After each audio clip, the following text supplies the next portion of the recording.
ولایت کے بغیر، امامت کے بغیر اللہ کی معرفت ناممکن ہے، یوں کہوں بندگی کرنا ناممکن ہے۔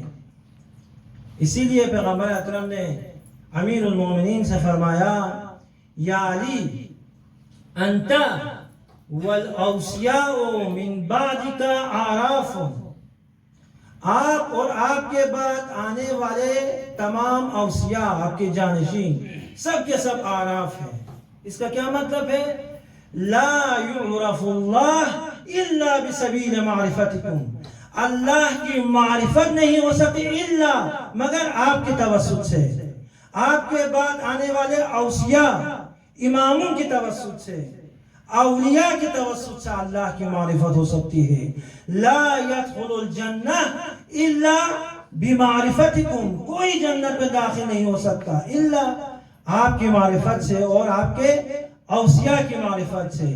ولا يدخل النار الا من انکرکم، اگر جہنم میں کوئی داخل ہو جائے تو وہ داخل ہو سکتا ہے جس نے آپ کی ولایت کا انکار کیا ہے، ائمہ اطہار کی ولایت کا انکار کیا ہے۔ صلوات پر محمد و آل محمد۔ اللہم صل علی محمد و آل محمد وعجل فرجہ۔ تو امام باقر کی ایک حدیث ہے، بنا عبد اللہ، بنا عرف اللہ، بنا وحد اللہ، یعنی اللہ کی عبادت ممکن ہے ہمارے توسط سے، اللہ کی شناخت ممکن ہے ہمارے توسط سے، ہمارے وسیلے سے آپ بندگی کر سکتے ہیں، ہمارے وسیلے سے آپ اللہ تک پہنچ سکتے ہیں، توحید تک پہنچ سکتے، بنا وحد اللہ، وحدانیت تک، توحید تک آپ پہنچ نہیں سکتے مگر اہل بیت کے توسط سے، مگر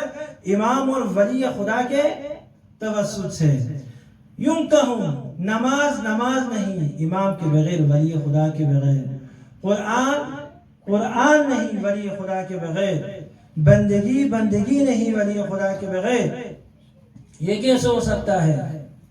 امام صادق، یہ دین امام سے منسوب ہے، دیکھا کوئی تفسیر کر رہا ہے قرآن کی، تو آپ نے فرمایا قرآن کے لیے علم چاہیے اور وہ علم تمہارے پاس نہیں ہے، تم نے ایک کلمہ نہیں سمجھا ہے قرآن کا اور قرآن کی تفسیر کر رہے ہو، جو تم تفسیر کر رہے ہو تفسیر کے نام سے، قرآن کے نام سے، تعویل کے نام سے جو کر رہے ہو، یہ قرآن کی تفسیر نہیں ہے، یہ قرآن کی تعویل نہیں ہے۔ امام باقر سے بھی یہی حدیث ہے، امیر المومنین سے یہ حدیث نقل ہوئی ہے۔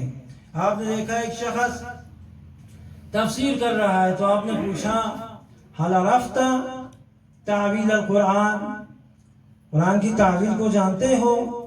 حل عرفت الناسخ من المنسوخ، ناسخ منسوخ کو جانتے ہو؟ تو کہا نہیں، میں نہیں جانتا ہوں۔ تو امام نے فرمایا ہلکتا، تم نے اپنے آپ کو ہلاک کر دیا، اہلکتا، نہ صرف اپنے کو ہلاک کیا، اہلکتا، دوسرے لوگوں کو بھی تم نے ہلاک کر دیا، ہلکتا و ہلاکتا۔ اور اسی طرح